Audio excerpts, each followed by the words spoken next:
Shalom semua, selamat malam Bapak Ibu Saudara-saudari yang dikasihi Tuhan.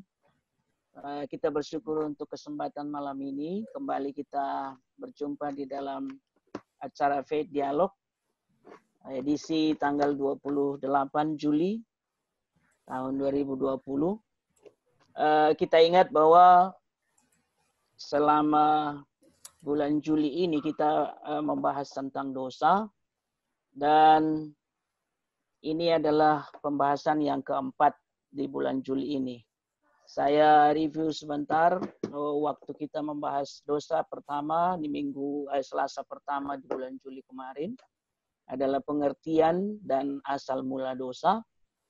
Itu yang saya bawakan dan dengan contoh Eka. Kemudian Selasa kedua pengaruh dosa yang dibawakan oleh Pendeta Daniel Utomo ya, dari Korea Selatan ya. Kemudian Selasa kemarin yang lalu kita membahas bagaimana usaha bangsa-bangsa lepas dari dosa yang dibawakan oleh contoh dari Jakarta ya. Kemudian sekarang bagaimana bisa terlepas dari dosa dan pengaruhnya akan dibawakan oleh Pendeta Bunsi Tigor dan contoh Anto. Saya sendiri Pendeta Parlindungan Situmorang menjadi moderatornya. Sebelum kita mulai, Bapak Ibu, saya sampaikan kembali peraturan yang bisa kita lakukan selama Faith Dialog ini supaya dinamika Faith Dialog ini boleh semakin hidup. Bapak Ibu Saudara peserta boleh bertanya dengan dua cara ya. Pertama, silakan Bapak Ibu tuliskan di chat pertanyaan Bapak Ibu, nanti akan saya baca. Tapi bisa juga Bapak Ibu Saudara boleh tuliskan dulu nama Bapak Ibu di chat itu sebagai urutan yang saya atur untuk bertanya. Terus setelah saya persilakan, Bapak Ibu langsung boleh tanya dengan memberitahu kepada saya supaya saya persilakan untuk menanyakan secara langsung. Kami berharap cara ini boleh kita pakai kesempatan untuk lebih menghidupkan Faith Dialog kita ini, jadi lebih aktif, peserta yang lain lebih baik ya. Kemudian ketika penyaji Pendeta Bunsi Tigor dan Anto Chai menyampaikan materi, saudara tidak harus menunggu selesai penyampaian itu sebetulnya baru boleh bertanya.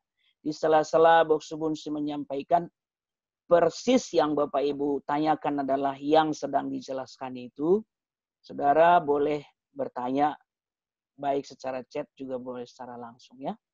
Kemudian kami berharap supaya semua pertanyaan yang kita sampaikan malam ini itu memang seputar topik yang disampaikan, yaitu bagaimana bisa terlepas dari dosa dan pengaruh dosa itu sendiri. Baik, menghemat waktu malam ini, sebelum kita mulai, Boksu Bunsi akan menyampaikan materi, mari kita terlebih dahulu berdoa. Saya akan pimpin dalam doa. Bapa yang kami sembah dalam Yesus Kristus, kami bersyukur untuk kesempatan yang berharga ini. Kemurahan-Mu menyertai kami semua di dalam kuasa dan kasih Tuhan. Engkau memimpin dan memberkati seluruh aktivitas kami sepanjang hari ini. Dari pagi, siang, sore, hingga malam ini kami boleh dipersekutukan Tuhan di dalam kasih-Mu dan di dalam kuasa Roh-Mu melalui aplikasi Zoom ini di dalam rangkaian acara Faith dan Dialog. Kami bersyukur kesempatan yang indah seperti ini, kami percaya dapat membawa kami kepada pemahaman yang lebih dalam akan firman Tuhan, kehendak Tuhan, maksud-maksud Tuhan, dan rencana Tuhan bagi diri kami pribadi maupun bagi komunitas anak-anak-Mu, juga gereja Tuhan. Berkatilah setiap pribadi, melalui cara ini kami beroleh berkat yang baru, dan seiring dengan itu kasih kami kepada Tuhan, kerinduan kami memuliakan Engkau semakin bertumbuh. Berkati kedua hamba-Mu Pendeta Bunsi dan Contoh Anto di dalam penyajian materi malam ini. Terpuji nama Tuhan. Setiap orang-orang di sekitar kami, juga keluarga kami, kiranya Engkau memberkati dan menaungi hidup mereka. Di dalam nama Yesus Kristus kami berdoa. Amin. Amin. Amin. Saya kira peraturan dan hal-hal yang perlu kita perhatikan saya sudah sampaikan dan cukup jelas. Untuk menghemat waktu, saya persilakan Boksu Bunsi menyampaikan penyajiannya. Silakan. Baik, terima kasih Boksu Perlindungan. Baik Bapak Ibu, satu tema yang cukup menarik yang perlu kita bicarakan pada malam ini ya, yaitu bagaimana bisa terlepas dari dosa dan pengaruhnya. Bisa terlepas dari dosa dan pengaruhnya.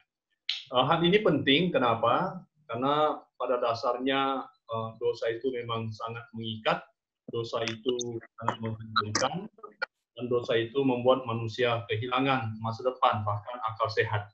Nah, oleh sebab itu, pada malam ini kita akan membahas secara detail, kita akan diskusikan poin-poin ini. Kita membaca dulu Roma pasal 3 ayat 23, firman Tuhan. Saya akan bacakan buat kita semuanya. Karena semua orang telah berbuat dosa dan telah kehilangan kemuliaan Allah. Nah, di sini kalau kita melihat, Bapak Ibu, saya ada kasih pertebal di situ, telah berdosa, telah kehilangan kemuliaan Allah. Artinya di sini firman Tuhan mengatakan dengan jelas, tidak ada satu orang pun manusia yang lahir ke dunia ini yang bebas atau terlepas dari dosa, kecuali Tuhan kita Yesus Kristus. Nah, oleh sebab itu, karena manusia itu semua sudah berdosa dan telah kehilangan kemuliaan Tuhan itu, artinya ada masalah yang sedang dihadapi oleh manusia. Namun kita melihat, walaupun kondisi manusia itu sudah jatuh ke dalam dosa, Tuhan begitu penuh kasih. Tuhan mengatakan apa di dalam Yesaya 1 ayat 18, marilah baiklah kita berperkara firman Tuhan. Sekalipun dosamu merah seperti kain kirmiji, akan menjadi putih seperti salju. Sekalipun berwarna merah seperti kain kesumba, akan menjadi putih seperti bulu domba. Jadi kita melihat ada sesuatu hal yang sangat kontras. Di satu pihak, Tuhan memberitahu kepada manusia bahwa semua manusia itu sudah berbuat dosa dan telah kehilangan kemuliaan Tuhan. Tapi di pihak lain, Tuhan juga mengatakan bahwa walaupun dosa itu merah seperti kain kirmiji, kemudian akan dijadikan putih seperti salju, berwarna merah seperti kain kesumba akan menjadi putih seperti bulu domba. Nah, kita melihat di sini bagaimana hal ini terjadi. Bagaimana bisa terjadi seperti itu dari manusia yang berdosa, tapi kemudian dosa itu diampuni oleh Tuhan. Nah, poin-poin itulah nanti akan kita bicarakan bersama Bapak Ibu. Sampai saat ini saya memperhatikan bahwa kalau kita berbicara tentang dosa, kita bicara tentang pengampunan, itu terdengarnya agak aneh ya. Walaupun memang pada dasarnya manusia atau kita, orang berdosa, dosa itu selalu mengiringi perjalanan kita.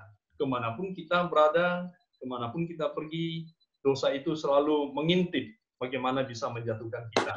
Nah, menjadi pertanyaan saya, walaupun tadi Alkitab mengatakan dosa itu sudah manusia, setiap orang sudah jatuh ke dalam dosa dan kehilangan kemuliaan dari Tuhan, terpisah daripada Tuhan, tapi sewaktu kita membicarakan dosa dan membicarakan tentang pengampunan, itu kurang dihiraukan oleh umat manusia. Nah, Bapak Ibu, kira-kira apa persoalannya? Nanti coba kita diskusikan pertanyaan itu. Saya mencoba menjawab sendiri pertanyaan yang di atas itu. Saya seperti ini. Kadang-kadang manusia itu sifatnya ego, hanya memikirkan diri sendiri, sehingga segala sesuatu yang berhubungan dengan dosa itu dianggap tidak berhubungan dengan manusia atau tidak berhubungan dengan saya. Saya orang berdosa, tapi sewaktu bicara tentang dosa, kita menganggap itu tidak ada hubungan dengan saya. Kenapa? Manusia kan selalu dia ingin gampang-gampang ya. semuanya digampangkan. Nah, seperti itu. Bahkan dosa sendiri pun itu digampangkan. Sehingga orang merasa, aku tidak berdosa, saya ini orang baik-baik, saya tidak membunuh, saya tidak menipu orang, saya baik-baik. Hanya dia merasa dia tidak berdosa. Apakah demikian? Nah, itu nanti kita akan bicarakan bersama-sama, Bapak dan Ibu. Nah, kalau kita bicara tentang dosa, kita melihat dosa ini itu sangat luar biasa ya. Beberapa waktu yang lalu saya mengatakan bahwa dunia ini tempat beternak dosa. Dunia ini tempat peternakan dosa. Kenapa? Memang dosa dan pergerakannya itu kita melihat begitu masif, ya, begitu kuat, begitu kukuh. Nah, seperti itu. Dan memang selalu sepertinya terstruktur begitu ya, di berbagai sektor. Ya, jadi sektoral, dia bisa dipilah-pilah, bisa dikelompok-kelompokkan. Saya mencoba mengelompokkan itu ya. Oleh karena memang dosa itu dan pengaruhnya itu sangat nyata. Jadi kita melihat di sini bisa saja kecanduan narkoba. Nah, sekarang kita melihat dunia ini, negara kita Indonesia itu sangat gencar dipengaruhi oleh narkoba dari semua sisi. Sepertinya Indonesia sedang diserbu oleh narkoba. Nah, kenapa? Kita melihat bahwa dosa itu begitu mengancam dunia, sehingga terjadi kemerosotan moral yang sangat hebat. Nah, dari segi kehidupan, kesucian hidup, kita melihat pergaulan seks bebas itu terjadi di mana-mana. Dan herannya kita melihat bahwa itu dilakukan oleh manusia-manusia tapi tanpa beban, tanpa ada berdosa, ya, suka sama suka tanpa merasa beban bersalah. Kemudian rumah tangga yang dibentuk dalam sektor rumah tangga dibentuk dengan sedemikian rupa, nikah di gereja, di dalam pernikahan kudus. Tapi banyak kita temukan terjadi perceraian seperti itu. Nah, kemudian kita melihat di mana-mana orang selalu menghindar pajak, transaksi secara ilegal. Yang orang mau beli barang, tetapi dia tidak mau membayar pajak kepada pemerintah. Itu terjadi dan sering terjadi. Nah, kemudian kita melihat juga di sektor ras gitu ya, rasial. Itu masih kental sampai sekarang. Baru-baru ini kita melihat di Amerika terjadi sebuah gerakan rasial. Nah, seperti itu. Oleh kenapa? Ada persoalan rasial. Kita melihat di mana-mana selalu terjadi pertengkaran. Di rumah tangga terjadi pertengkaran. Dari hal kecil kita perhatikan. Tapi kemudian menjadi besar dan bahkan menjadi sebuah pertengkaran yang hebat. Apalagi kita melihat dalam sektor keamanan, ya, keamanan nasional, keamanan internasional. Sampai sekarang, ya banyak negara-negara yang justru di dalamnya itu tidak aman. Kemudian kita melihat secara internasional, satu negara mengancam satu negara yang lain. Nah, sebetulnya banyak lagi. Nah, di sini kita melihat bahwa itu suatu bukti pengaruh dosa itu memang nyata adanya. Jadi dosa itu bukan sebuah teori, tetapi nyata itu terjadi di sekeliling kita, bahkan yang paling dekat dengan kita sekalipun itu bisa terjadi. Oleh kenapa? Oleh karena kemerosotan moral itu sangat hebat terjadi sampai sekarang. Kemudian Bapak Ibu, kalau tadi kita melihat dosa dan pengaruhnya itu, kita perlu memikirkan bagaimana kita itu bisa terlepas dari dosa dan pengaruhnya itu. Nah, ini penting. Kenapa? Saya sering menemukan orang berkata seperti ini. Waktu kita bicarakan tentang dosa, waduh Boksu, sepertinya saya tidak berdosa. Kenapa? Saya orang baik, seperti tadi saya katakan, saya berdagang, saya jujur, saya tidak tipu orang, saya tidak ada berseteru dengan orang. lain dan sebagainya. Sehingga menurut dia itu orang tidak berdosa, dia orang baik-baik dan seperti itu. Nah, oleh sebab itu pandangan ini memang sangat luas sekali. Jadi ada dua sebetulnya cara yang kita temukan di dalam kehidupan masyarakat di dunia ini, bagaimana orang memikirkan bisa terlepas dari dosa dan pengaruhnya itu. Yang pertama itu secara umum. Nah, secara umum ini orang selalu berkata bahwa dosa atau kesalahan itu bisa saya tebus, bisa saya perbaiki dengan berbuat baik, dengan perbuatan baik. Seperti istilahnya beramal yang bagus dan seperti itu. Beramal yang banyak. Jadi waktu saya berdosa, waktu saya jatuh ke dalam dosa atau saya melakukan dosa, maka saya bisa dengan usaha saya untuk meringankan dosa saya, untuk menebus dosa saya. Nah, seperti itu.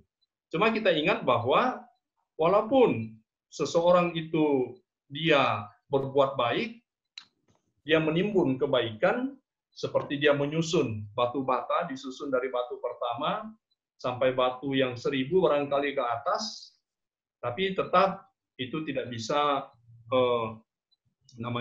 untuk menebus dosa-dosanya itu. Kenapa? Ini ada pendapat yang penting, ada suatu statement yang penting dari Pendeta John Wesley. Dikatakan seperti ini, kita selalu berusaha menyelamatkan diri kita dengan mengandalkan kemampuan kita, atau dengan berusaha melupakan dosa kita melalui perbuatan baik kita. Tapi kita ingat, kita segera sadar bahwa semuanya itu sama sekali tidak menyentuh masalah batin kita. Nah, masalah dosa itu masalah batin. Sekalipun kita telah melakukan yang terbaik, kita hanya melakukan sebatas apa yang memang seharusnya kita lakukan. Dosa kita tetap ada. Nah, pemahaman daripada Pendeta John Wesley, Bapak Gereja Metodis, itu begitu. Sebaik-baiknya seseorang, tapi kita tetap punya kecenderungan untuk melakukan dosa. Kita tidak bisa menghilangkan dosa. Oleh kenapa? Masalah dosa itu masalah batin. Jadi batin kita perlu dipulihkan. Nah, seperti itu. Dikatakan bahwa sekalipun kita percaya bahwa ada kebaikan di dalam diri tiap-tiap orang, kita juga percaya bahwa manusia secara alami terus-menerus condong kepada kejahatan. Nah, di sini kita diingatkan lagi, walaupun kita ini memiliki nilai baik di dalam diri kita, tapi yang berhubungan dengan dosa, ini terus-menerus punya kecenderungan untuk melakukan kejahatan. Itu artinya apa? Sebaik-baiknya seseorang, tapi dia tetap memiliki kecenderungan untuk jatuh ke dalam dosa itu, yaitu kejahatan. Jadi dari poin-poin di atas kita bisa melihat bahwa secara umum orang mau terlepas dari dosa dengan perbuatan baik itu tidak bisa. Manusia tidak sanggup. Kenapa? Karena manusia adalah manusia yang berdosa. Demikian Bapak Ibu. Nah, sekarang kita akan melihat bagaimana manusia itu bisa melepas atau terlepas dari dosa dan pengaruhnya. Nah, di sini kita akan melihat dari sudut pandang kekristenan, dari sudut pandang Alkitab.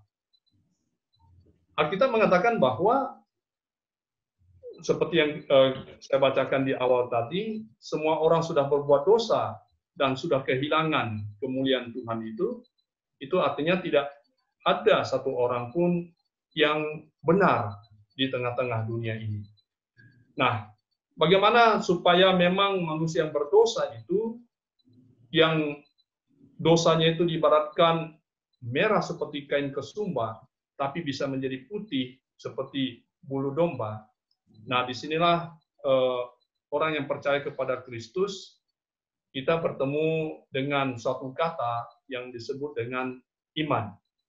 Jadi dosa dan pengaruhnya itu bisa terlepas melalui iman.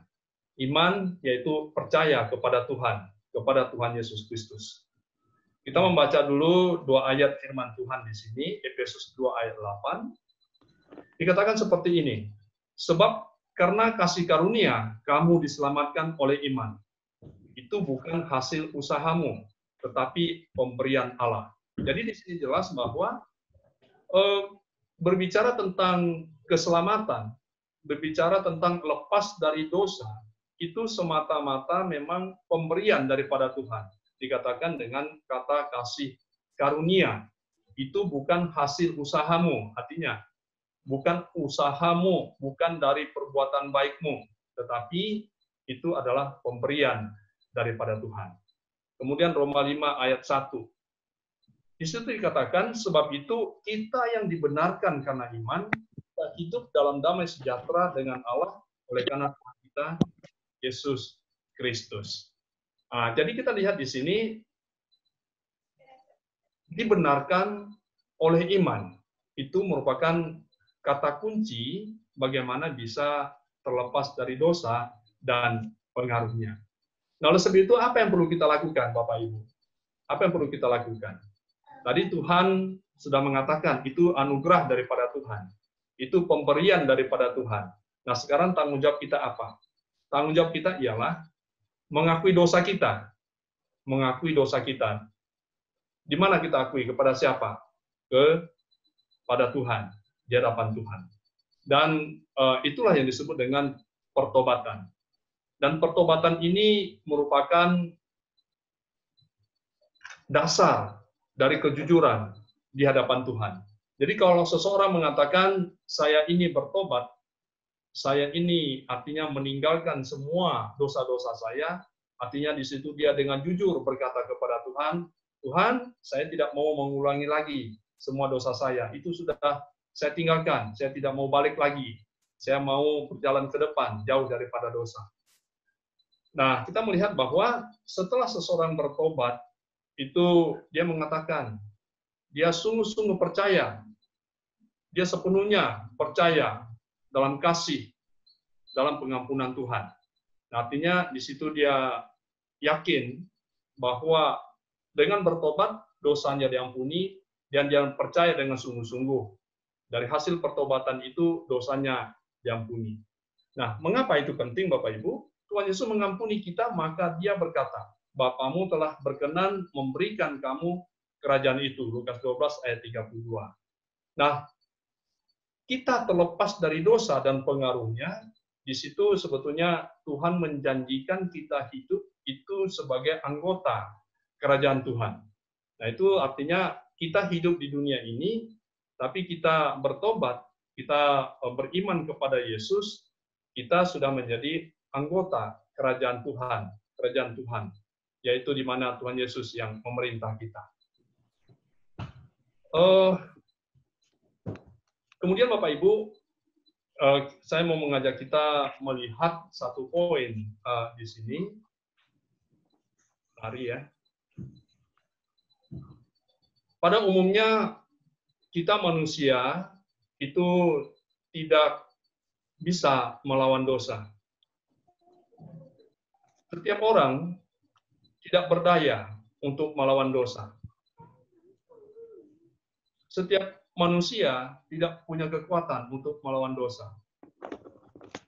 Nah, oleh sebab itu, setiap orang yang berdosa perlu menyadari bahwa keselamatan itu perlu diperoleh, perlu didapatkan dari Tuhan kita Yesus Kristus.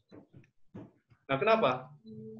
Kita orang berdosa, kita tidak bisa menyelamatkan diri kita sendiri, kita tidak bisa meringankan dosa kita, maka kita perlu anugerah. Nah, anugerah itulah yang disebut dengan pengampunan akan dosa. Jadi pengampunan itu, anugerah itu tidak bisa kita temukan di dalam kebudayaan, di dalam teknologi, di dalam keahlian manusia. Pengampunan itu tidak kita dapatkan di dalam perbuatan baik. Walaupun orang yang percaya kepada Yesus sudah diampuni, wajib melakukan perbuatan baik. Tetapi perbuatan baik tidak bisa menghapus dosa, mengurangi dosa. Oleh sebab itu kita melihat bahwa dosa itu bisa kita hindarkan, dosa itu bisa diampuni oleh karena kasih karunia Tuhan saja. Jadi dengan pengampunan yang dilakukan oleh Tuhan kita Yesus Kristus. Nah, itulah Bapak Ibu yang perlu kita renungkan pada malam ini. Dosa dan pengaruhnya itu kita hindarkan, tidak bisa kita hapus dengan usaha kita. Tetapi kita perlu anugerah pengampunan daripada Tuhan kita Yesus Kristus. Hanya itu jalan satu-satunya untuk bisa keluar dari dosa dan pengaruhnya. Coba kita lihat bagaimana gambar ini yang menunjukkan Tuhan Yesus mati di atas kayu salib. Mati di atas kayu salib bukan karena dosa dia, tetapi untuk menebus manusia yang berdosa. Jadi makanya kita lihat bahwa setiap orang yang berdosa, merasa berdosa, hidup dalam dosa, harus merasa perlu Tuhan. Tuhan yang mengampun, Tuhan yang menyelamatkan, yaitu Tuhan kita, Yesus Kristus.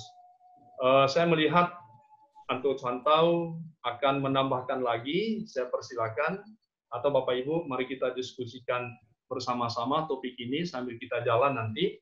Dipersilakan, terima kasih. Ya, baik. Anto Chantau, apakah mau menyampaikan tambahan? Silakan. Ya, mungkin kita masuk dulu tanya jawab, Pak. Oh. Baik, Bapak Ibu Saudara, artinya dari apa yang dipaparkan oleh Pendeta Bun Sitagur, bahwa perbuatan baik tidak akan pernah bisa menyelesaikan urusan dosa. Dosa bicara kepada pelanggaran kita kepada Tuhan, ya. Bukan saja masalah actionnya, aktivitas dosa, tindakan dosa, tapi kecenderungan hati manusia juga condong menghasilkan dosa, menghasilkan kejahatan. Tadi sudah disampaikan. Tapi yang tidak kalah penting juga adalah status kita di hadapan Tuhan. Ayat yang pertama tadi dibaca Boksu Bunsu itu dari Roma pasal yang ketiga 23 itu, ya. Semua orang telah berbuat dosa dan telah kehilangan kemuliaan Allah. Itu status yang tidak bisa kita urus lewat perbuatan baik apapun, gitu, ya. Nah, artinya manusia akan mentok, ya, sampai kepada tahap mentok, tidak akan bisa mengurus dirinya di hadapan Tuhan dalam hal mengurus dosa kalau hanya dengan mengandalkan perbuatan baik. Baik, Bapak Ibu Saudara, ini adalah hal yang sangat serius, tapi juga bisa kita bahas dengan cara ringan, seperti yang sudah disampaikan oleh Bapak Subungsi. Permasalahan dosa adalah hal yang sangat serius, masuk ke seluruh wilayah hidup manusia seperti tadi sudah dipaparkan, ya. Mulai dari diri sendiri yang paling, komunitas paling kecil, sampai kepada nasional dan internasional. Kejahatan-kejahatan transnasional istilahnya. Ini semua menjadi momok yang kita harus hadapi dalam keseharian. Bapak Ibu silakan persiapkan pertanyaannya.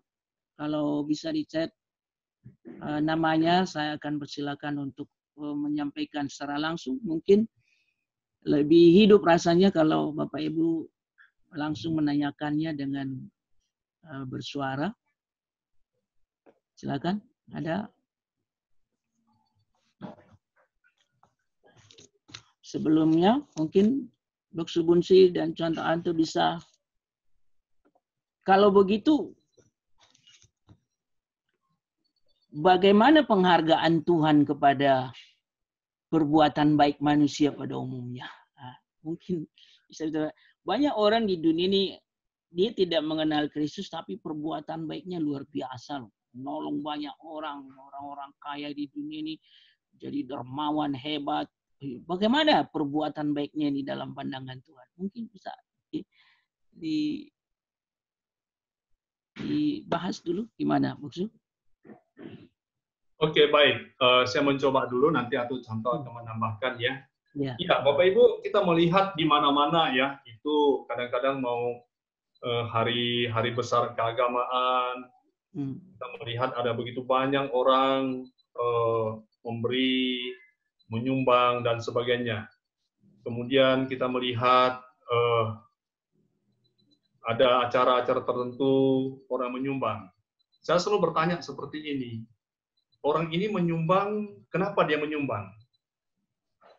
Saya pernah melihat ya orang yang cukup terkenal, ya dia disiarkan televisi, masuk koran dan sebagainya. Tapi kita tahu apa usaha mereka, apa pekerjaan mereka. Tapi menyumbang ke gereja, menyumbang ke panti-panti asuhan dan sebagainya.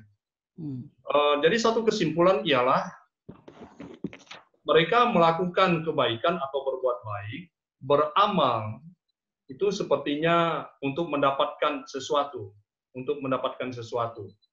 Kalau mereka menyadari apa yang mereka lakukan itu memang nggak benar, maka ada pemikiran dengan berbuat baik, dengan beramal, maka kita menimbun kebaikan. Artinya apa? Ada sesuatu yang mau didapatkan, ya supaya kesalahannya itu dilupakan, supaya kesalahannya itu diampuni, dan sebagainya. Tapi di dalam teks Alkitab dan juga yang sudah kita bicarakan tadi, bahwa usaha kita tidak bisa untuk meringankan beban kita, beban dosa kita. Jadi itu artinya dia melakukan supaya dia mendapatkan sesuatu untuk mendapatkan pengampunan dosa. Jadi perbuatan baik dilakukan supaya dia mendapatkan pengampunan dosa-dosanya. Nah, seperti itu. Di dalam kekristenan itu sebetulnya berbeda. Saya berbuat baik karena saya sudah mendapatkan kebaikan daripada Kristus, maka saya berbuat baik. Nah, seperti itu bedanya. Artinya tidak bisa cuci dosa dengan ganti perbuatan baik. Berdosa dulu, besok cuci dosa pakai perbuatan baik. Nggak bisa ya, Bos ya? Iya, nggak bisa. Money laundry gitu ya. Iya. Jadi yang berhubungan dengan dosa itu hubungan dengan Kristus. Atau ada orang juga, Boksu, secara sengaja berbuat kejahatan, misalnya korupsi sebesar-besaran. Terus untuk mencuci dosanya dibagi-bagi sebagian dari hasil korupsinya. Itu gimana kira-kira, Boksu? Nanti KPK datang, polisi cari, disorot-sorot, diusut-usut, ketahuan kena pula yang menerima itu ya. Ya, itu tidak bisa.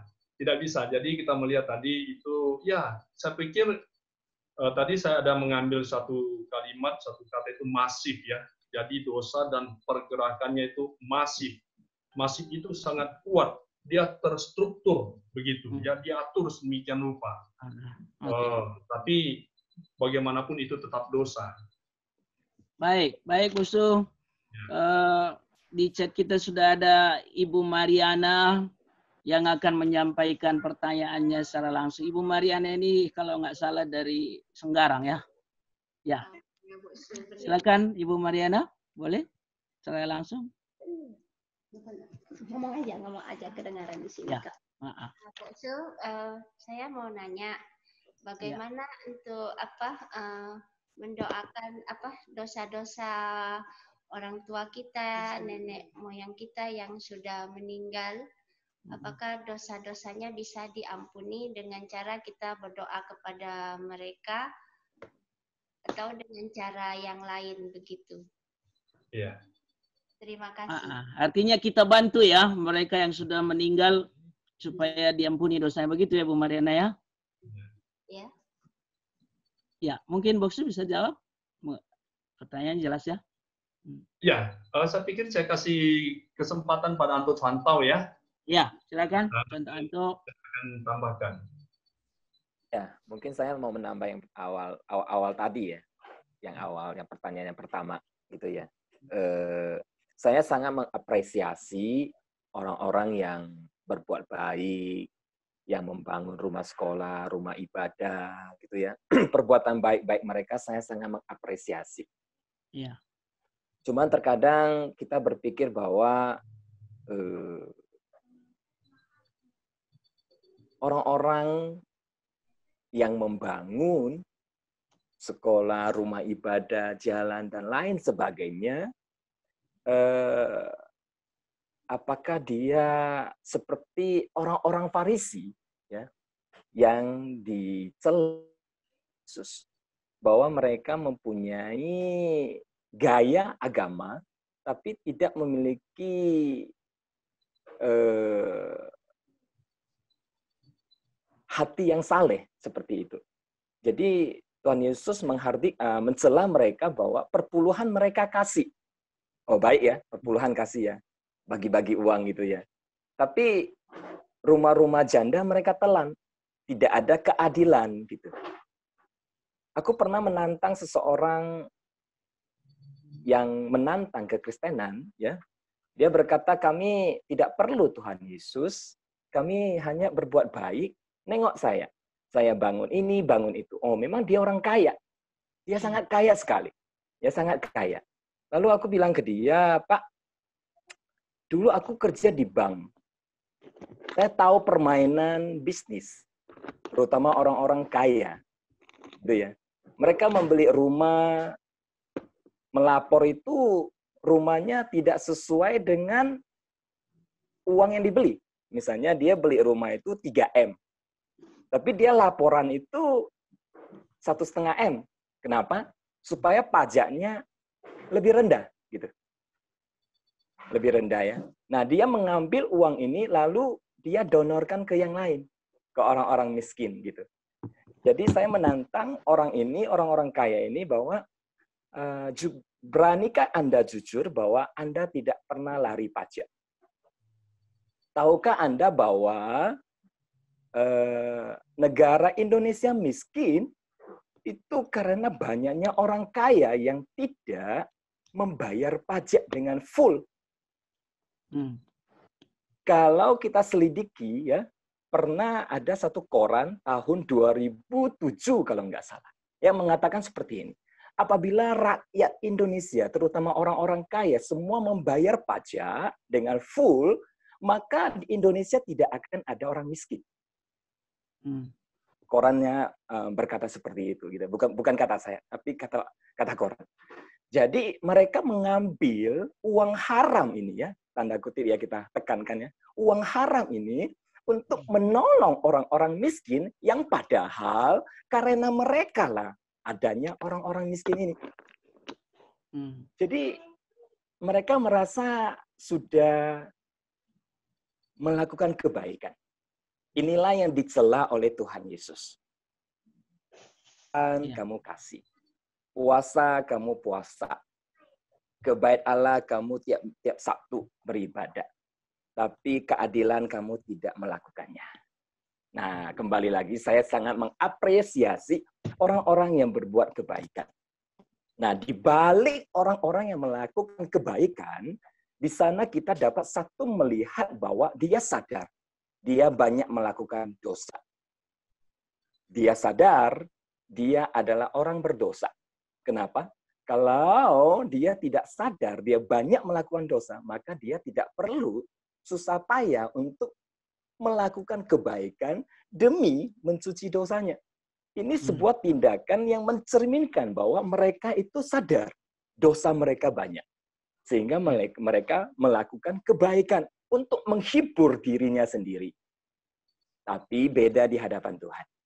Kebaikan kita ya itu tidak akan menghapus atau menggantikan status kita sebagai orang berdosa. Hati kita bisa terhibur. Oh, aku sudah berbuat baik. Aku sudah berbakti pada orang tua. Aku sudah begini, aku sudah begitu. Tapi itu tidak akan menggantikan satu status kita. Misalnya aku seorang pejabat.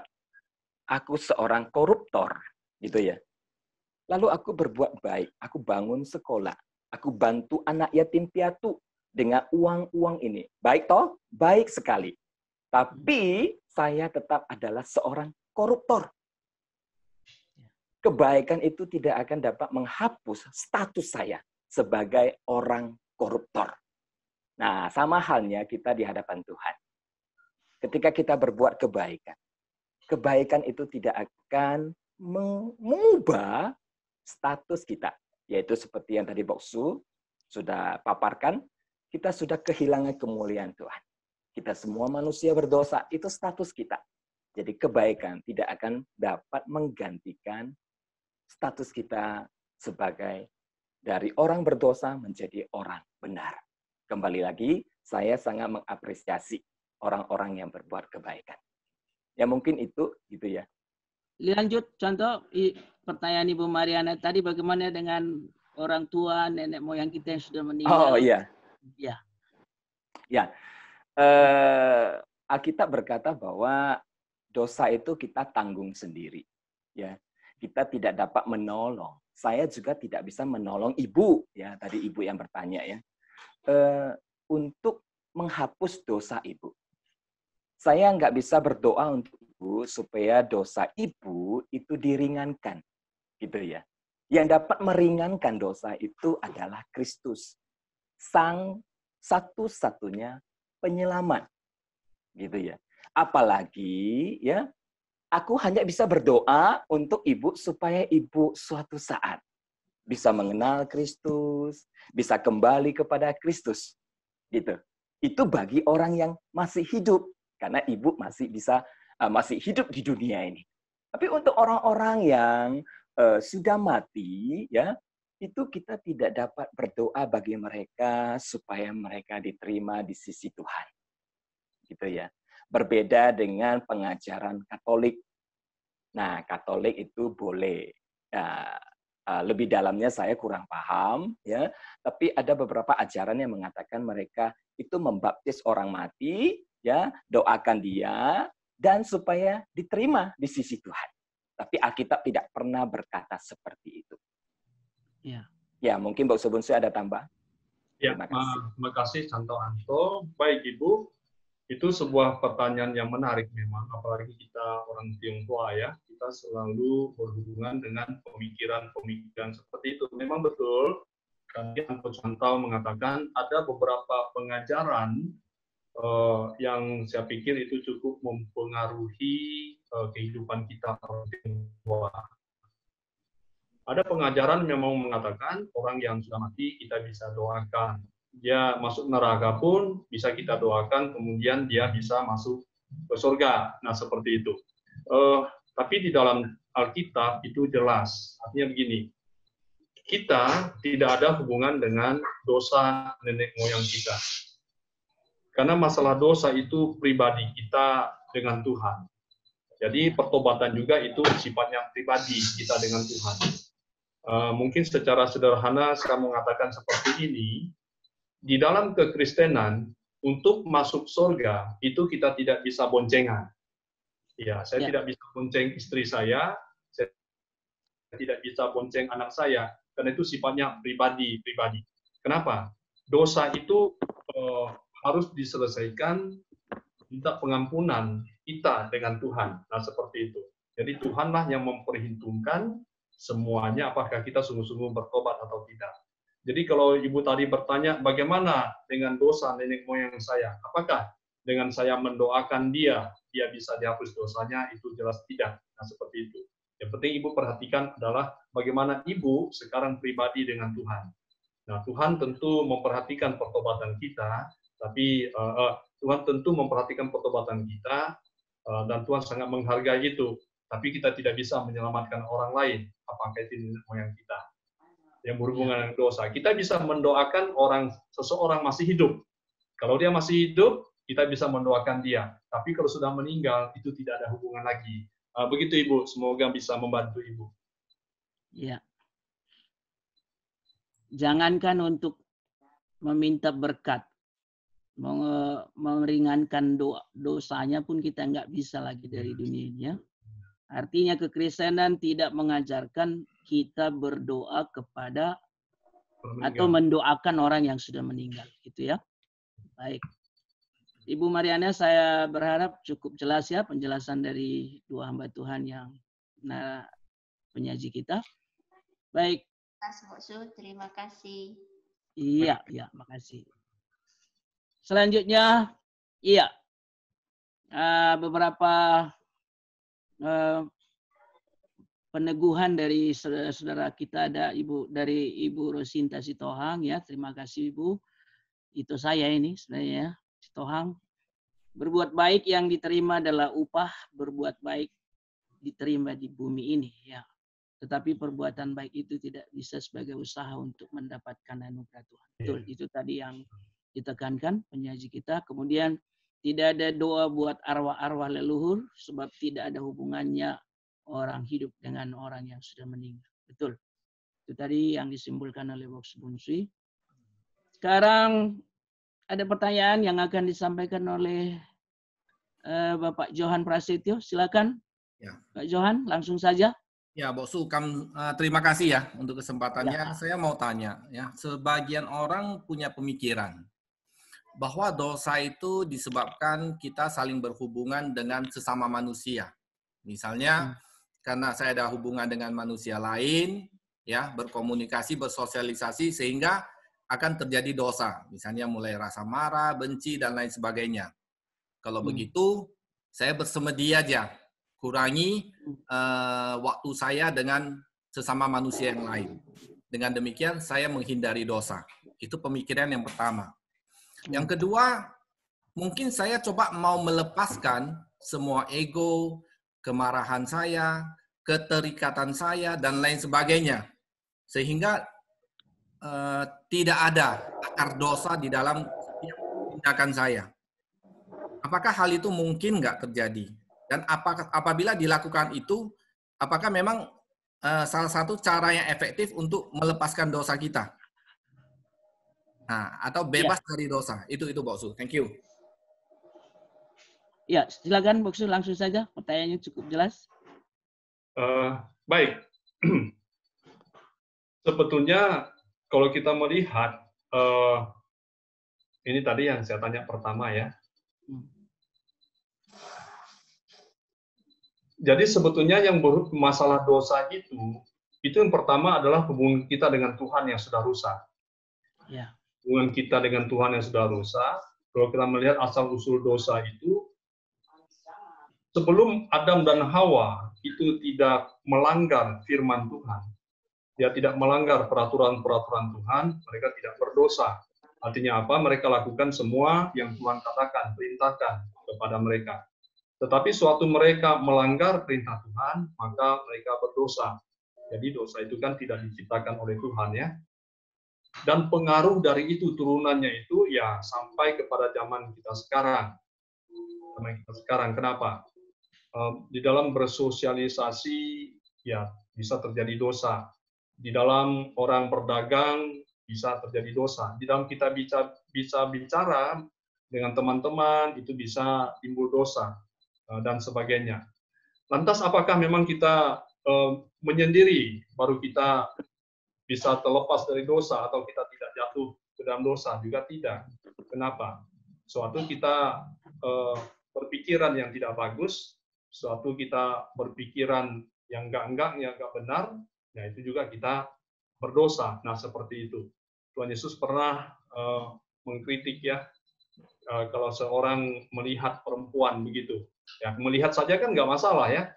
Tapi kalau ada niat jahat di dalam hatinya, melihat kemudian timbul niat jahat dalam hatinya, melihat dan menginginkannya maksud. Ya, niat jahat, kemudian ada sepertinya gambaran perzinahan dan sebagainya, itu dia sudah jatuh dalam dosa. Dia belum melakukan, tapi dari pikiran sudah jatuh ke dalam dosa. Nah, artinya apa? Belum kita melakukan, tapi kita memikirkan yang nggak benar, itu sebenarnya kita sudah jatuh ke dalam dosa. Nah, dengan demikian, sebetulnya masalah dosa itu bukan dalam hal kita itu sendiri atau tidak, tetapi bagaimana kita membangun sebuah hubungan yang bagus. Hubungan yang bagus dengan Tuhan, hubungan yang bagus dengan sesama manusia, saling menjaga, saling memelihara, dan sebagainya. Itu saya pikir cara kita supaya kita bisa saling mengingatkan, bagaimana bergaul yang bagus, bagaimana berteman yang bagus, bagaimana kita berbisnis yang bagus, saling membangun, nah seperti itu. Jadi demikian Pak Johan yang bisa saya jelaskan. Dipersilakan pada contoh-contoh untuk Iya. menambahkan. Contoh Anto mungkin mau menambahkan? Ya, tema kita kan bagaimana, apa temanya? Gimana? Terlepas ya. Bagaimana bisa terlepas dari dosa dan pengaruhnya? Gitu ya. Ya, terlepas dari dosa. Anak saya umur hampir 5 tahun. Dia sudah mulai berbohong, gitu ya. Udah pinter dia, ya berbohong. Nah, saya ingin tanya Bapak Johan, kalau pergi bersemedi itu umurnya kira-kira umurnya kapan ya? Mungkin 20-an, ya, 30 gitu ya. Nah, dari umur 5 tahun sampai umur 30 itu dosanya udah banyak, gitu ya. Nah, itu tidak bisa menyelesaikan dosa semedi itu. Itu mungkin bisa mengurangi tindakan dosa yang dilakukan. Ya, mengurangi misalnya ya terhindar dari orang nggak marah-marah gitu ya, enggak saling bunuh, enggak saling iri hati, sehingga mengakibatkan tindakan-tindakan dosa yang tidak diinginkan melalui semedi. Nah, itu mengurangi. Tetapi selamanya sampai kapanpun tidak akan menyelesaikan dosa yang gitu ya. Itu yang pertama. Yang kedua adalah kita memiliki dosa itu hanya ada dua, ada dosa tindakan, ada dosa asal. Dosa asal. Semedi itu mungkin saja ya, aku menghargai, mungkin saja dapat mengurangi ya. Saya tidak mengatakan menyelesaikan, tapi mengurangi tindakan-tindakan dosa. Tapi tetap kita ada namanya dosa asal. Nah, apakah dosa asal itu? Yaitu kita tidak beriman kepada Tuhan. Gitu ya. Kita lebih percaya pada diri sendiri, kita lebih percaya kepada yang lain daripada percaya kepada Tuhan. Seperti yang dilakukan oleh Adam dan Hawa. Mereka lebih percaya kepada iblis daripada perkataan Tuhan. Iblis bilang makan aja, Tuhan bilang jangan makan. Singkat cerita mereka makan. Jadi dapat menyimpulkan bahwa mereka lebih mendengar perkataan iblis daripada mendengar perkataan Tuhan. Sehingga mereka jatuh ke dalam dosa. Inilah dosa asal. Ketidakpercayaan kepada Tuhan. Maka kita diselamatkan oleh karena iman. Bukan karena perbuatan. Kenapa? Ya, bukan iman yang menyelamatkan kita, tapi Tuhanlah yang menyelamatkan kita. Ya, jangan salah paham ya. Kita diselamatkan oleh karena iman. Itu adalah berdasarkan iman maksudnya. Kita diselamatkan oleh Tuhan, tetapi berdasarkan apa? Yaitu berdasarkan iman, bukan perbuatan. Mengapa? Karena dasar dosa itu adalah tidak beriman kepada Tuhan. Maka tentu kita juga diselamatkan oleh karena percaya kepada Tuhan. Itu dasarnya. Gitu ya. Jadi kembali lagi, semedi itu selama kita tidak ada relasi percaya kepada Tuhan, itu tidak akan dapat menyelesaikan dosa-dosa. Ya. Baik, Ya, baik. Kembali, terima kasih. Jadi sangat jelas ya.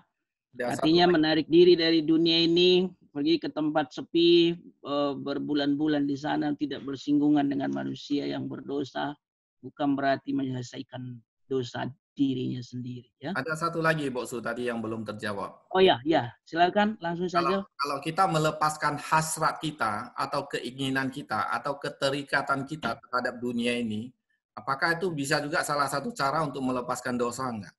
Misalnya kita sudah tidak berkeinginan untuk ini, itu, dan lain sebagainya.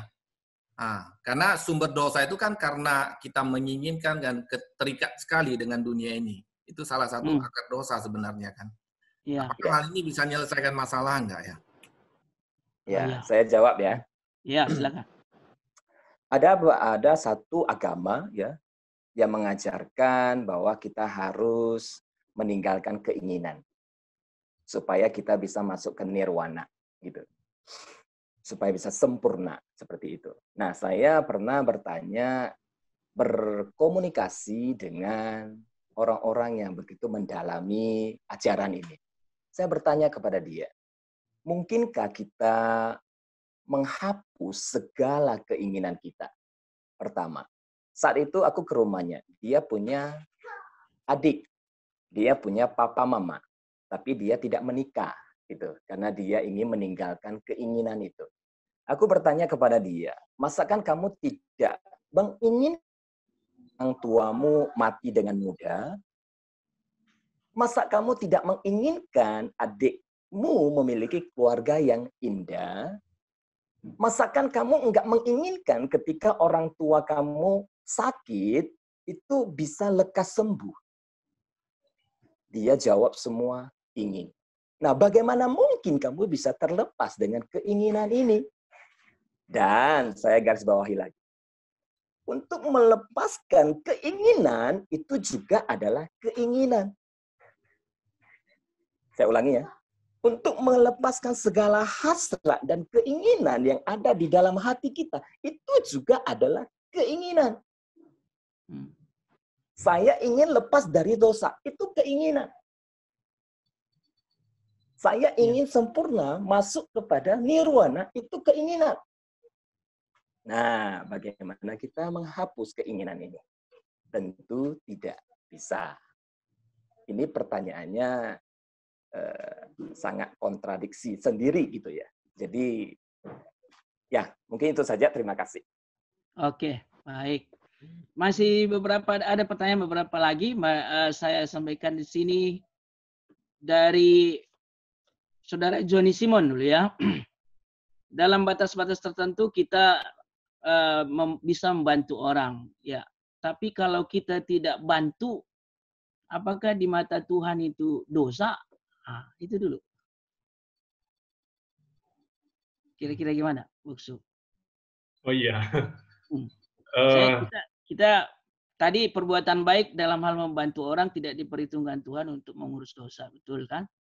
Tapi kalau kita nggak bantu, dosa nggak? Nah, itu kira-kira. Oke, baik, makasih.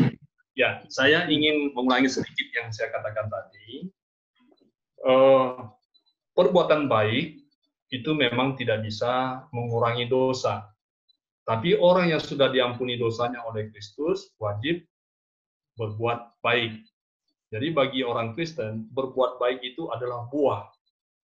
Nah, bagi kepercayaan tertentu, berbuat baik itu supaya mendapatkan pengampunan dosa. Ini dua hal berbeda ya. Dua hal berbeda. Ya. Kalau saya berbuat baik supaya dosa saya diampuni, ini bukan pendapat, bukan pesan dari Tuhan Yesus, bukan pesan Alkitab seperti itu.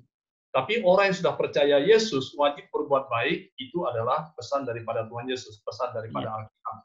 Efesus 2 ayat 10. Ya, jadi itu kita pastikan dulu di atas rel pemikiran kita di situ. Nah, sekarang kalau saya yang sudah diampuni oleh Tuhan Yesus, kemudian saya diwajibkan berbuat baik sebagai buah dari pengampunan itu, saya tidak melakukannya. Itu kan pertanyaan tadi ya dari saudara kita. Membantu yang bagaimana? Membantu yang bagaimana? Kalau kita sanggup, kita tidak membantu atau kita tidak mau membantu, itu kan berarti ada persoalannya. Tapi kalau memang kita tidak sanggup untuk diminta membantu, yang kita tidak sanggup melakukannya, itu juga bisa dimengerti. Yang jelas seperti ini, membantu itu sebuah kewajiban. Sebuah kewajiban. Tapi kalau kita tidak membantu, apakah itu dosa? Kan itu tadi pertanyaannya ya. Iya.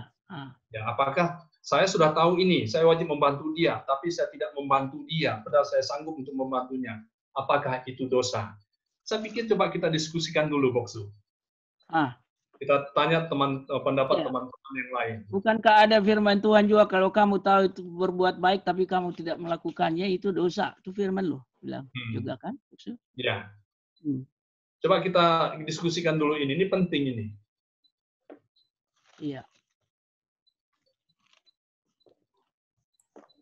Sudah tahu kita itu sesuatu perbuatan baik, apalagi kita sebagai anak Tuhan ya, tapi kita tidak melakukannya, itu di hadapan Tuhan itu dosa.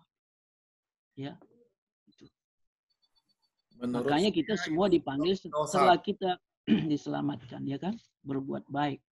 Baik, ada dari saudara-saudara, Bung? Iya, Bosu Parlin. Iya.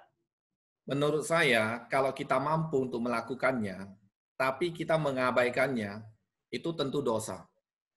Karena Tuhan mengharuskan kita untuk melakukan perbuatan baik. Kasih terutama ya. Ya, karena dalam perbuatan baik itulah akan tercermin kasih Tuhan. Ya. Ada dalam diri kita terhadap sesama. Jadi kalau misalnya kita nampak seseorang, misalnya orang tua lah, harus lewat satu jalan atau ruas jalan yang sibuk. Ya. Kita nampak dan kita tidak membantu. Menurut saya ini adalah dosa. Kenapa? Karena Tuhan mewajibkan kita untuk membantu orang lain. Nah, ya, jadi tidak berbuat baik, tapi kita mampu. Saya yakin itu adalah dosa kalau tidak dilakukan. Nah, itu pemikiran dari saya, Boksu. Iya. Saya setuju dengan pendapat Saudara Johan, ya. Dan memang firman mengajarkan kita di dalam kekayaan kasih karunia Tuhan, kita harus membagikan kasih Kristus itu dalam hidup kita sehari-hari, ya. Saya kira di dalam sebuah perbuatan yang sifatnya bantuan, kalau kita mampu seperti yang dibilang Pendeta Bursi, kita harus kerjakan, ya. Kemudian pertanyaan selanjutnya. Mungkin saya tambahin sedikit ya. Oh boleh, ya silakan. Ya. Ketika kita berkata bahwa kita diselamatkan oleh karena iman, bukan karena perbuatan, jangan disalah paham bahwa orang perlu berbuat baik. Iya. Gitu ya. Jangan disalah pahamkan. Oke. Jadi ketika kita bilang bahwa perbuatan itu bukan kunci untuk menyelesaikan dosa. Ya, beda ya. Seperti yang tadi Boksu katakan ya, itu adalah buah. Ya. Kebaikan itu buah, bukan kunci. Buah dari apa? Yaitu buah dari kita sudah diselamatkan. Bukan hasil yang kita buat-buat untuk mendapatkan anugerah itu. Seperti yang tadi istri Boksu yang menambahin gitu ya. Perbuatan baik itu tidak bisa menukar anugerah Tuhan. Keselamatan dari Tuhan. Itu bukan kunci, itu adalah buah. Nah, ketika kita berkata bahwa kita diselamatkan karena iman, ya, bukan karena perbuatan, ini bukan berarti orang Kristen tidak perlu berbuat baik. Justru orang Kristen pasti berbuah kebaikan. Nah, kalau ada orang yang mengaku Kristen tetapi tidak membuahkan kebaikan, ini pasti ada something wrong, gitu ya, ada kesalahan. Pak, ya, terima kasih. Baik, contoh ini hal yang sering kali menjadi senjata orang-orang tertentu. Kalau kita nggak perlu berbuat baik dong kalau kita sudah diselamatkan katanya ya.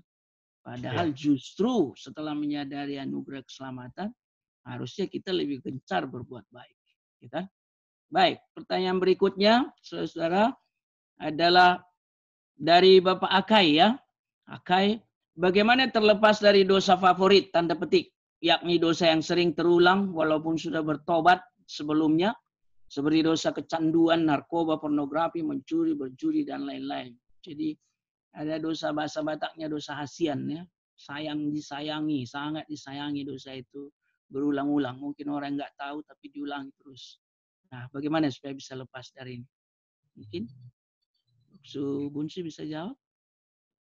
Iya.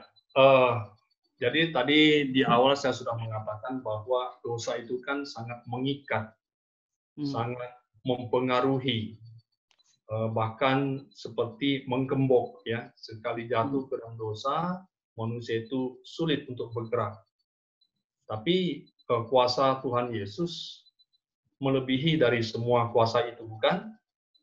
Begitu hebatnya kuasa dosa, tetapi pengorbanan Tuhan Yesus di atas kayu salib dan kuasa Roh Kudus yang ada dalam hati setiap orang itu membebaskan setiap orang dari belenggu dosa.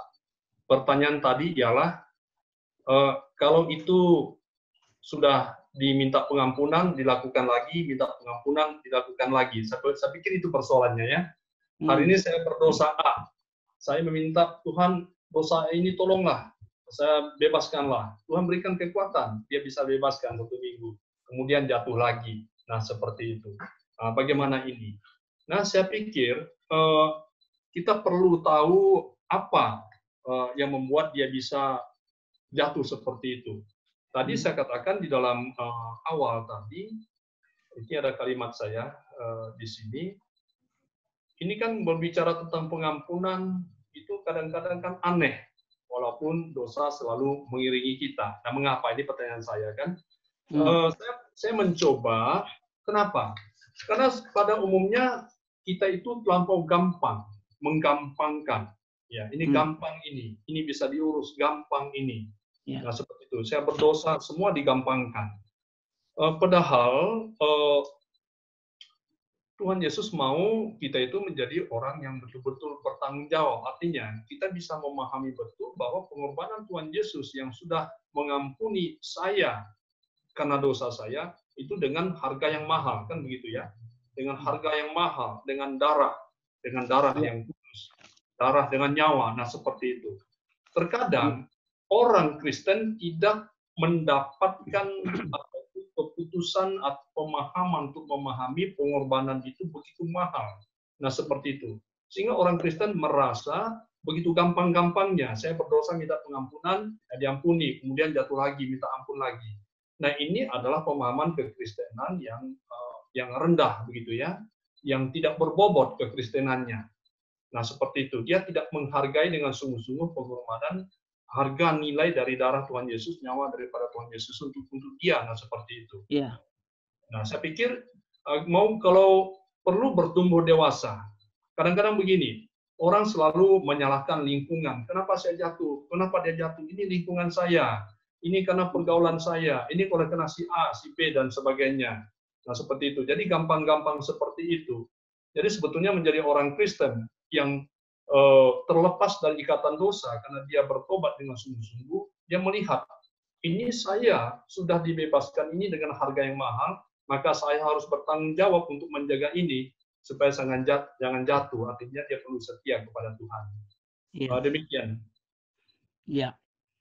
Artinya sebetulnya akar dosa itu sendiri yang harus dibereskan dulu. Ya, ini pernyataan dari Bapak Ahui ya. Menyambung apa yang sudah dijelaskan oleh Bokso. Pada prinsipnya sebenarnya ada dosa yang kadang terus berulang karena masalah akarnya belum beres ya. Nah, jadi orang menganggap dosa minta ampun, dosa lagi minta ampun, dan seterusnya. Jadi gampang kali rasanya orang Kristen ini ya.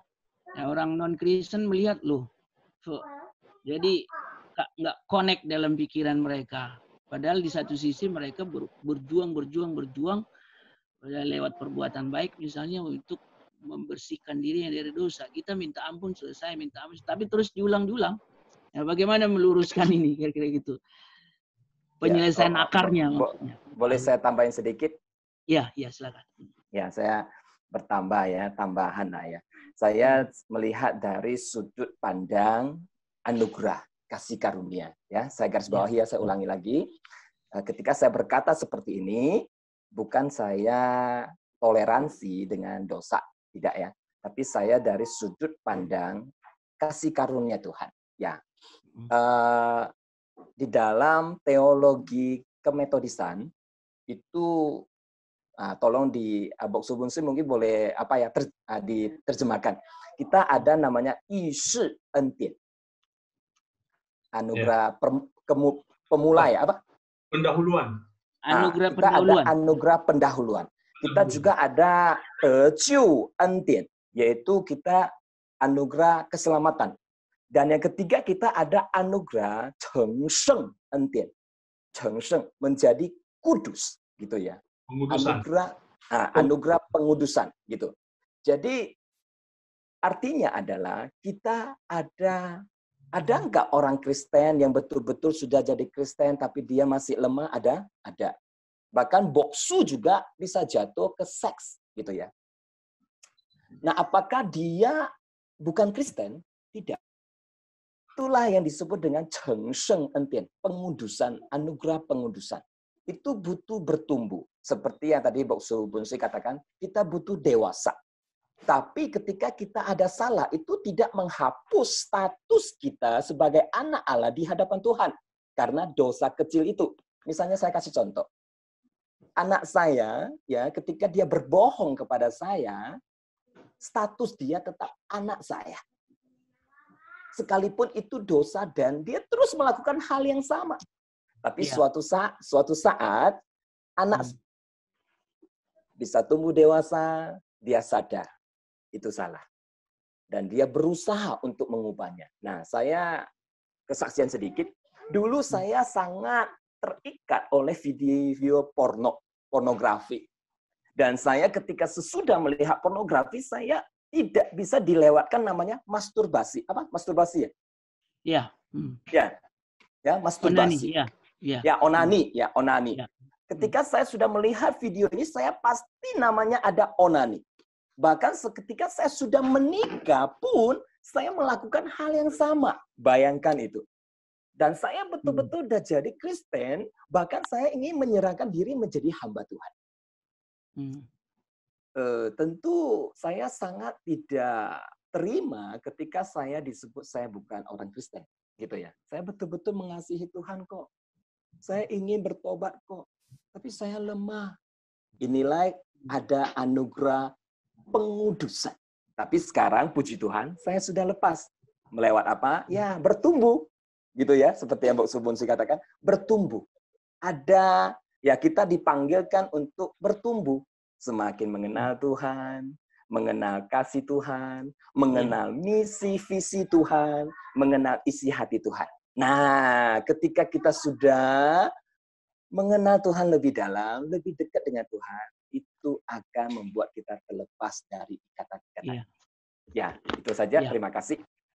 Artinya setelah anugerah Tuhan dengan kuat kuasa darah Yesus Kristus yang menyucikan, menguduskan hidup kita, memutuskan akar dosa itu, dalam perjalanan hidup sehari-hari sebagai anak-anak Tuhan kan masih banyak bantuan-bantuan yang lain ya.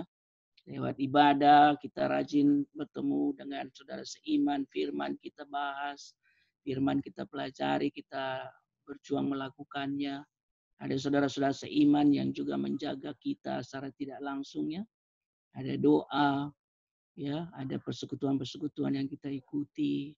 Nah, seperti ini juga dengan ikut faith dialog ini kan sebetulnya menolong kita untuk semakin hidup kudus, hidup saleh ya. Nah, hal-hal seperti itu. Baik. Ya, saya tambahkan sedikit tadi. Silakan, Bos. Ya, saya pikir tadi memang kita sudah bicara tentang bertumbuh ya, tapi kan persoalan tadi kok bolak-balik gitu kan dosanya kayak gitu ya. Saya ingin menyampaikan satu kata pada kita pada malam ini.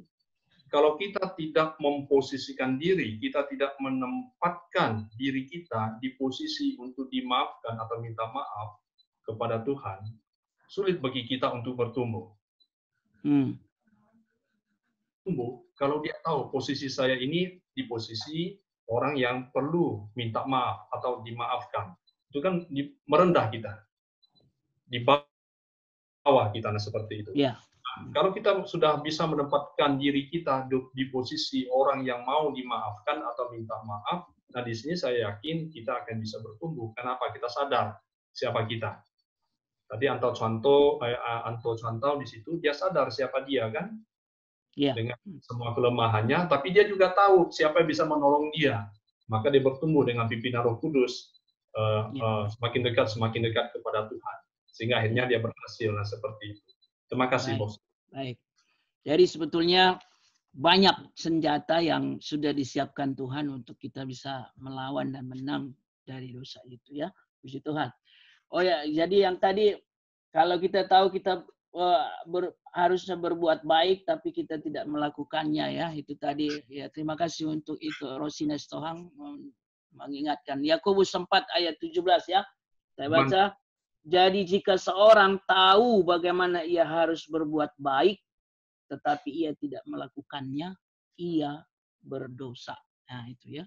Jadi anak-anak Tuhan kan kita udah tahu dari firman ABCD, perbuatan-perbuatan yang dirindukan Tuhan kita kerjakan. Pas momennya kita sebetulnya harusnya bisa melakukannya, tapi kita menahan diri untuk tidak melakukan, enggan gitu. Ya firman ini bilang kita berdosa ya. Baik. Satu ayat lagi saya tambahkan Boksu supaya semakin kita bisa semakin mantap di situ ya. Satu ayat tadi. Waktu Kain itu merasa cemburu kepada Habel adiknya begitu ya. Di Kejadian pasal 4 ayat 7, di sini Tuhan berkata kepada Kain, apakah mukamu tidak akan berseri jika engkau berbuat baik? Artinya apa? Kalau dia berbuat baik, pasti berseri mukanya. Tapi dia sudah ada niat jahat terhadap saudaranya, maka dia menjadi cemberut gitu ya, menggerutu, tidak berseri. Tuhan lanjutkan pembicaraan itu, pertanyaan itu, tetapi jika engkau tidak berbuat baik, dosa sudah mengintip di depan pintu. Ia sangat menggoda engkau, tetapi engkau harus berkuasa atasnya. Atas apa? Atas dosa itu. Nah, seperti itu. Iya. Artinya dari pihak Kain pun seharusnya ada niat, kerinduan ya. Untuk berbuat baik. Untuk berbuat baik, iya. Jadi ini hal yang sangat penting sekali bagi kita sebagai anak-anak Tuhan. Jangan pernah menganggap rendah, menganggap remeh, mengabaikan perbuatan baik ya. Dari Saudara Ahui ini, jadi juga kebaikan itu adalah jawaban manusia atas dosanya yang sudah diampuni. Ya, amin. Benar itu. Jadi Efesus 2 ayat 10 bilang ketika kita diselamatkan, ya Tuhan mengajak kita, ia mau supaya kita hidup di dalam rencana Tuhan, kita mau hidup di dalamnya, ya kira-kira begitu. Jadi sebetulnya orang Kristen berbuat baik kan itu artinya berbuah kebaikan ya. Iya, buah dari keselamatan yang sudah diterima, ya kan? Saya ini sudah diselamatkan oleh Kristus, saya sudah diampuni dosa saya, maka saya memperbanyak buah kebaikan itu. Itu prakteknya. Iman tanpa perbuatan pada hakikatnya adalah mati, ya kan? Nah, ini ada satu statement mungkin perlu didiskusi, masih ada waktu, Bosu. Contoh Anto juga dari Saudara Ahu ya, segala perbuatan baik itu adalah sebagai balasan atas keselamatan yang sudah kita terima. Jadi jangan dibuat terbalik. Benar, sebagai balasan atas keselamatan atau bagaimana? Atau buah? Bagaimana istilah yang paling? Buah ya. Iya. Sebab apa mungkin kita bisa membalas keselamatan dengan perbuatan baik? Jadi ibaratnya biar bayar ya, Tuhan sudah mati di kayu salib, ku bayar deh, bisa lewat perbuatan baik, bisa begitu. Boksu, ini mungkin menurut Ahui kan, ini pengertian yang saya baca ya. Artinya bahwa berbuat baik itu adalah balasan atas keselamatan. Artinya kita udah terima keselamatan, kita jadi harus berbuat baik. Bukan sebaliknya, karena berbuat baiklah kita diselamatkan. Itu mungkin pengertiannya. Iya, betul. Jangan dibuat terbalik maksudnya. Jangan dibuat terbalik. Iya, betul. Cuman mungkin kata balasan ini jadi bias pengertiannya Pak Ahui. Kalau kita bilang, aku mau Tuhan, bagaimana aku membalas keselamatan, balas. Jadi kalau pemahaman umum dalam membalaskan, saya sudah terima 100, ku balaslah supaya bisa mencapai 100 juga. Mungkin kata balas itu yang mungkin ada yang lebih tepat, misalnya buah dari keselamatan, mungkin gitu ya. Karena kita nggak bisa ya, Boksu ya, membalas. Nggak bisa membalas ya. Keselamatan atau anugerah dari Tuhan. Seberapa banyak pun perbuatan baik yang kita lakukan, itu tidak akan pernah setimpal dengan anugerah keselamatan itu sendiri. Iya, betul. Maka pemazmur dengan apa aku membalas? Nggak ada. Di lagunya Insinyur siapa itu ya? Hamba Tuhan itu. Dengan apakah aku balas Tuhan? Tidak ada selain puji dan sembah Kau. Rasa syukur. Ya, itu ya dari Bapak Ahui ya, benar. Ya, kalau terima kasih penekanannya. Kalau mau balas dengan apa? Segala apa yang kita punya itu kan milik Tuhan gitu loh. Iya, respon kita lah ya. Ya. Pas itu buah lah. Yang paling tepat itu adalah buah. Buah, ya. Karena kalau balas sepertinya wajib ya. Kalau nggak ku balas, nggak efektif juga keselamatan. Bisa jadi nanti begitu pemikirannya. Ya. Dan juga kalau kita gunakan kata harus berbuat baik, itu juga kurang cocok rasanya. Iya. Ya. Itu rasanya kayak menjalankan kewajiban agama. Gitu ya, harus. Ya, ini lebih kepada pasti, bukan harus. Sebagai ungkapan syukur ya. Ya, karena itu buah seorang Kristen pasti berbuahkan, pasti berbuahkan kebaikan. Itu sudah pasti karena kita pohon itu pasti berbuah. Ya, jadi dia nggak dibuat-buat seperti itu. Iya. Contoh Eka bilang bisa dengan istilah respon lah. Respon kita atas anugerah Tuhan. Berbuatlah sebanyak mungkin hidup ini dibagi seperti lagu yang terkenal itu ya. Hidup ini adalah kesempatan, ya kan? Kalau bicara balas ya, itu Rosines Toang mungkin pemikirannya jadi wajib yang harus kita balas ya, wajib membalas, kalau enggak efektif nanti keselamatan, jadi bisa bias ke sana ya Pak Hu ya. Jadi sepakat kita bahwa perbuatan baik adalah buah dari anugerah keselamatan yang sudah kita terima. Baik, baik Bapak Ibu saudara-saudari, masih ada waktu kita sedikit lagi, mungkin ada lagi di antara saudara-saudari yang akan menyampaikan pertanyaan.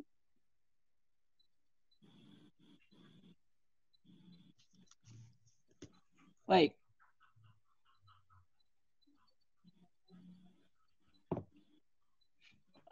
Mungkin sebentar akan balik dulu sebentar dari Pak Joni ya.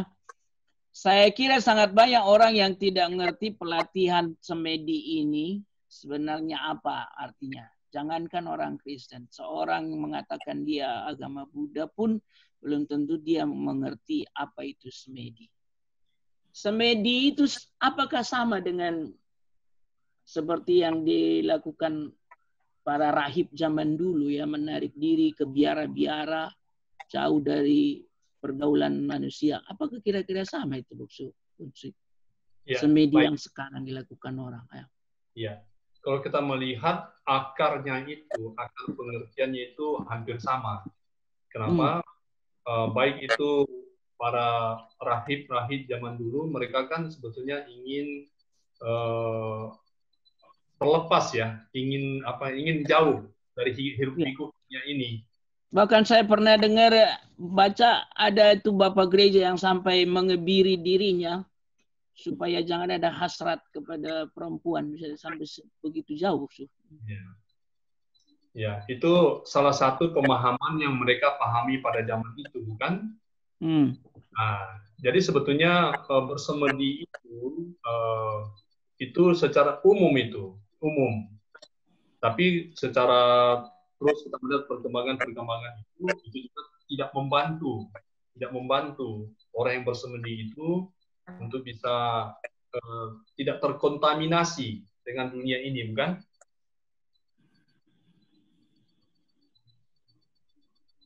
Halo? Karena bicara tentang mengurus status itu kan, Boksu? Iya. Mengurus status berdosa dengan bersemedi, ya kan? Iya. Itu pemahaman pada waktu itulah, tapi kemudian berkembang lagi pemahaman itu ya, supaya bisa tidak terkontaminasi dengan dosa dengan dunia ini. Sebetulnya itu bagaimana membangun hubungan yang dekat dengan Tuhan, bagaimana meminta pimpinan Roh Kudus tinggal di dalam hatinya, dibimbing, sehingga kita itu bisa, kalau saya memahami zaman sekarang itu, kita hidup di tengah-tengah dunia yang berdosa, seperti seekor ikan di laut. Ikan di laut gitu ya. Kita lihat ikan di laut kan asin. Ya. Tapi tidak airnya kan asin. Tapi tidak satu ekor pun ikan yang di laut itu rasanya asin. Kecuali dia sudah melakukan ikan asin. Iya. Ya, karena dia hidup, garam itu tidak bisa masuk menerobos ke dalam dirinya, tidak bisa mempengaruhi dia seperti itu. Tapi begitu dia mati, digarami maka jadi ikan asin. Nah, seperti itu. Makanya ikan asin. Saya pahami kita hidup sekarang ini, bagaimana kita hidup, iman kita bisa hidup dekat dengan Kristus, Roh Kudus dalam diri kita. Nah, di situ membuat kita kuat, tidak bisa dipengaruhi terkontaminasi oleh dosa itu sendiri. Oke, amin. Ya. Baik, terakhir ada dari partisipan kita respon dari contoh Tince. Tadi katanya mengangkat tangan, menyampaikan sesuatu. Silakan contoh langsung. Contoh tinja. Saya stop screen ya, biar bisa nampak gambar-gambar ya. Mana contoh tinja ini?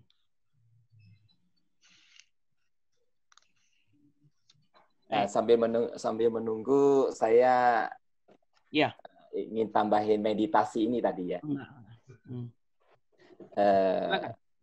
Apakah meditasi itu salah? Tidak. Gitu ya. Apakah orang Kristen boleh melakukan meditasi? Ya. Bahkan kalau kita membaca Alkitab, banyak nabi-nabi yang ke padang belantara sendiri, dan Tuhan Yesus juga itu meditasi loh. Menyendiri gitu ya. Iya. Dia 10 hari 40 malam itu bagian dari itu sebetulnya. Iya, dia meditasi, dia cingmo gitu ya. Bagus nggak? Bagus sekali. Tapi meditasi orang lain itu ada satu yang tidak connect gitu loh. Tidak connect ke Tuhannya. Kalau kita meditasi, kita pertama seperti yang Mbak Subonsi katakan, kita ingin mencari kehendak Tuhan. Kita pengen lebih dekat dengan Tuhan. Kita pengen lebih mengenal Tuhan. Jadi kita mengambil satu waktu meditasi berdiam diri di hadapan Tuhan. Gitu ya. Jadi kita terkonek dengan Tuhan. Sedangkan meditasi yang lain itu mereka hanya dengan tujuan supaya terlepas dengan dunia ini. Lepas. Ya, itu sih. Jadi meditasi tidak salah gitu ya. Artinya meditasi yang kita pahami sebagai orang Kristen adalah meditasi merenungkan firman Tuhan, merenungkan kebaikan Tuhan di dalam keheningan ya. Itulah saya kira kayak saat teduh pagi-pagi baca firman, doa. Itulah meditasi kita sebetulnya. Bukan meditasi pergi kemana untuk membereskan diri, bukan itu ya. Dalam arti untuk menyucikan diri kita, karena darah Yesuslah yang sudah menyucikan itu. Baik, Bapak Ibu saudara yang dikasihi Tuhan, karena waktu kita sudah mendekati jam 9 dan saya cek di chat kita tidak ada lagi pertanyaan.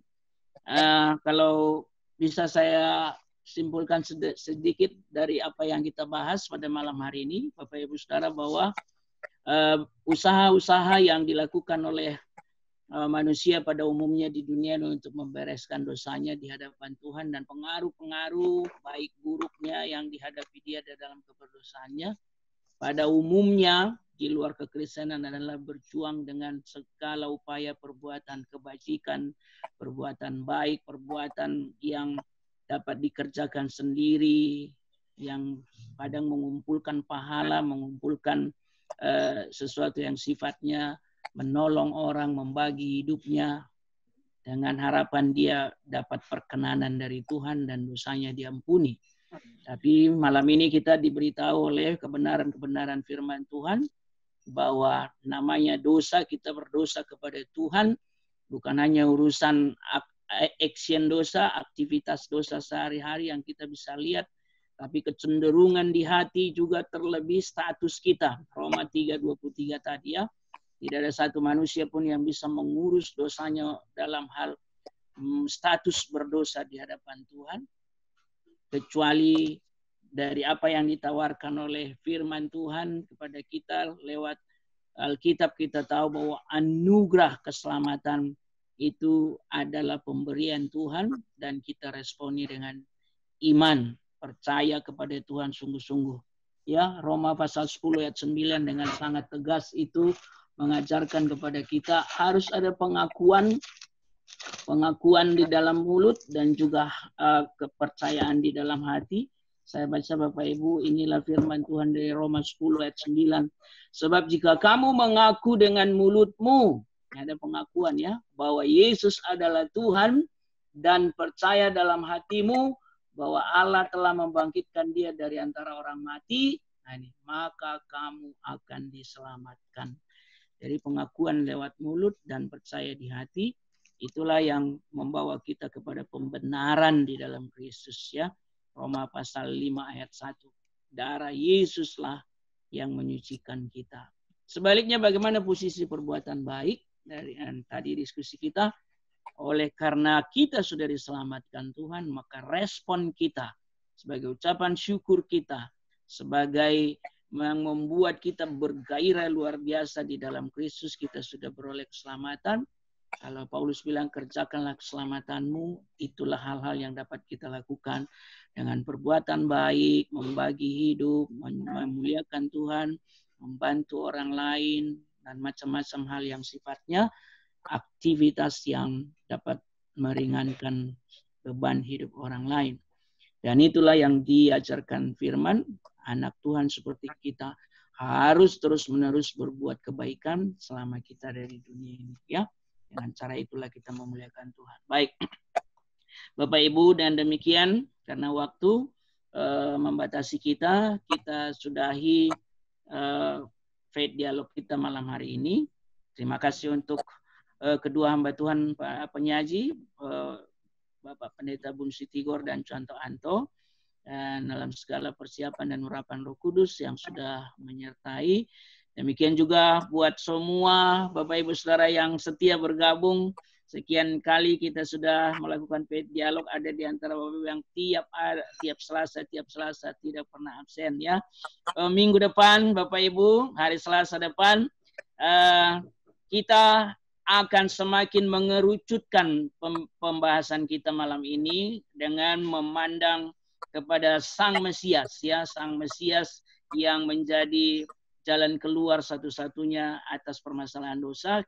Tapi kita akan mulai dari Perjanjian Lama. Apakah Perjanjian Lama Alkitab kita sudah memberi gambaran tentang bagaimana kelepasan dari dosa?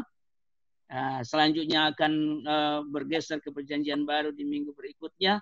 Jadi saya dan Boksu Agus Sukom minggu depan akan membahas konsep Mesias mulai dari Perjanjian Lama. Itu pembahasan yang sangat menarik ya Bapak Ibu.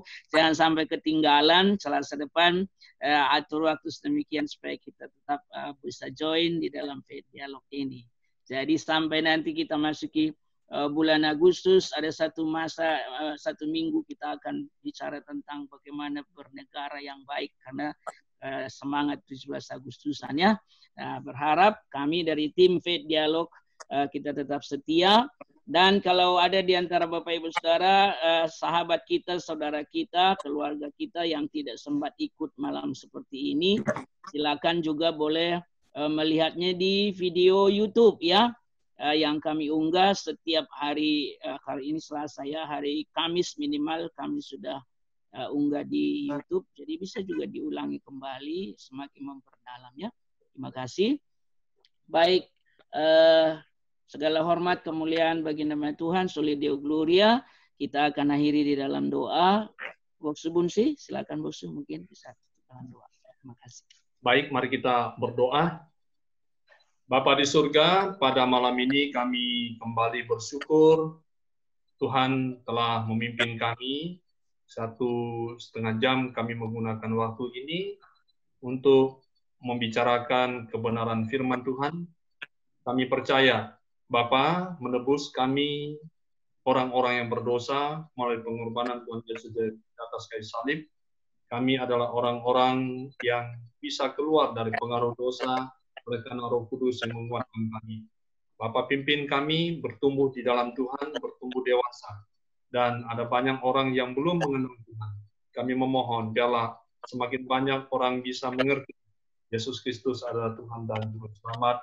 Bapa, oleh karena itu kami memohon berkati terus pertemuan kami demi pertemuan selanjutnya. Berkati kami semua yang ikut ambil bahagian. Dan kami memohon tambah-tambahkanlah Tuhan jumlah peserta. Sehingga semakin banyak orang mendapat berkat daripada. Terima kasih Bapa di surga, dalam nama Tuhan Yesus kami berdoa. Amin. Amin, amin. Ya, terima kasih semuanya. Shalom. Salam. Santi cupu ya. Raja Wan An, Santi Belum keluar dari cupu.